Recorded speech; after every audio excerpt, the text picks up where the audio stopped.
Give it! Sorry, sir. Give it in my hand! No, sir!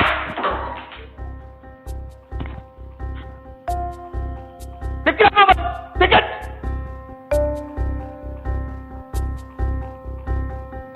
Give it! Yes. 9月14日晚，高考地区拒收回。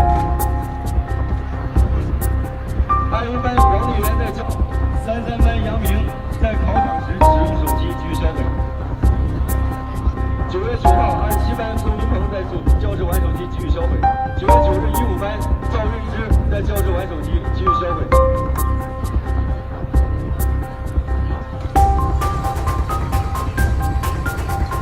9月10号，23班李春晓在教室使用手机拒销毁。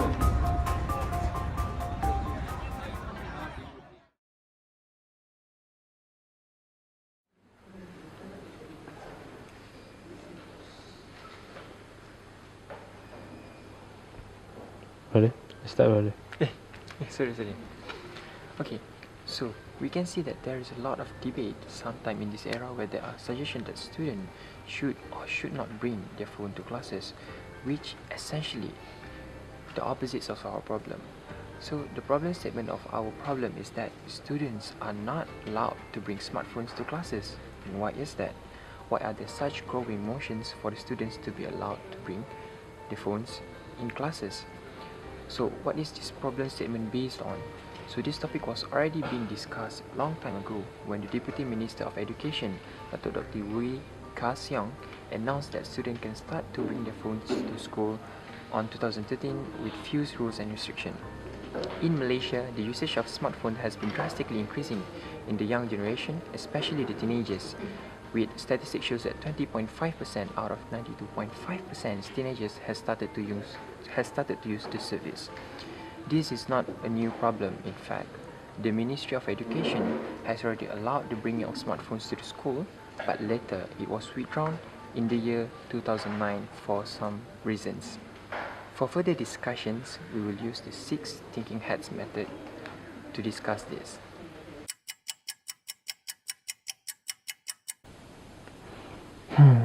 So what is the positive and the negative impact of bringing a smartphone to class here? I think I need to ask someone lah. Brother. So what is the positive and the negative impact of bringing a smartphone to class here? So before we discuss about this topic, we'll be using the yellow and black hats in deriving the positive impacts and negative impacts of bringing a smartphone in class.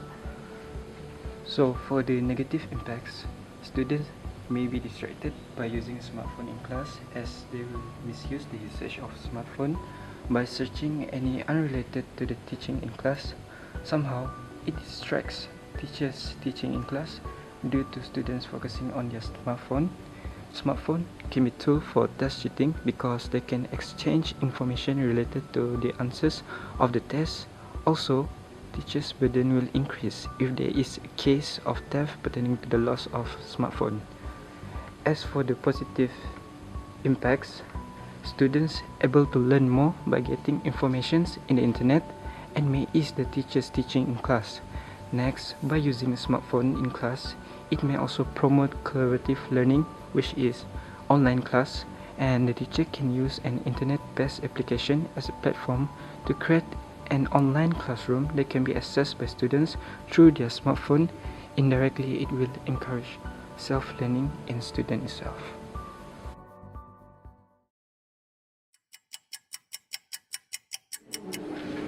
Since we have touched the objective, positive and negative side, which is blue, yellow and black hat, now we will go on more factual arguments, that is the white hat.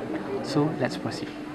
We will share and quote some of the studies and researches from articles of white hat. According to McMood 2018, with use of internet, students can easily find information, fact, content and research.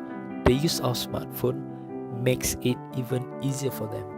Another article, CNET, stated that students use their smartphone's camera to take pictures of the lectures written on the board or projected on the screen. so this will help them to be more focused on the lecture.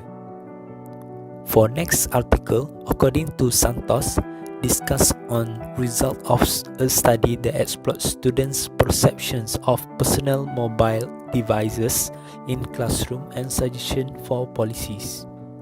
Qualitative results show that students may have used more often their device in class. Results discuss several policies recommended by the student, ranging from allowing the device for content and emergency to not using social media for off-task activities. So the last article of Glass and Kang discuss division of attention while doing another thing at the same time will affect your performance in the upcoming exam. However, the interesting part is that the article also mentioned that when you are doing another task by spending 100% of your focus on it over a long time, it will also reduce your brain capability to retain memory. My comment for this statement, if you refer the students to high school students, I would say it's not appropriate for them to bring smartphone to schools. But for higher level education, I think there is no problem for the students to bring smartphones, because they are adult learners. So gadgets or smartphone should not be a problem, but the issue is how they have this sense of self-control, when to use the smartphone and when not to use the smartphone. In the sense that we give a freedom to the students and also give them the entitlement that they are adults already. But it's the method of how we instill the discipline of self-conduct to the students. This is my personal view in regards to the problem statement. So again, for my personal opinion, high school is not suitable because they have a certain syllabus and they have a certain way on how we want to develop the high school students. But when these students enter university level, we should act that or treat them as adult students. For every teachers, we can set the rules before we start the class. In the first class, okay, this is my class, so I have my own rules and everything. I'm okay with you bringing whatever gadgets that you have, but this is my class, you need to respect. So the mutual respect is something different. Okay, pada pendapat saya tak bersetuju dengan polisi tersebut sebab saya yang berkuliah berjurusan komunikasi amat memerlukan smartphone sebab ia merupakan salah satu medium kami untuk menggunakan smartphone sebagai gadget yang boleh digunakan sebagai untuk menyiapkan kami punya assignment, di mana kami amat memerlukan aplikasi-aplikasi yang ada di dalam smartphone tersebut. Perasaan saya, first kali benda tu akan memberi kesukaran kepada pelajar lah. Sebab apa? Sebab sekiranya telefon di ban, jadi pelajar kena ada device lain untuk diorang guna untuk belajar. Jadi tak semua student mampu nak beli laptop. So kalau betul nak ban, kena sediakan device yang cukup, and then you can ban.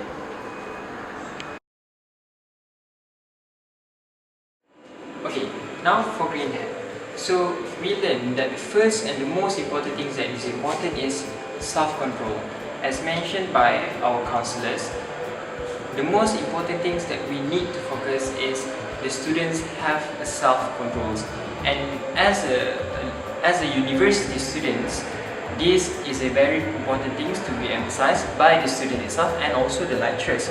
And second, the lecturers can also incorporate the usage of smartphones in their learnings. And lastly, lecturers can set their own rules. And what is the most important thing is that the lecturers must also prior a mutual respect to gain from the students itself.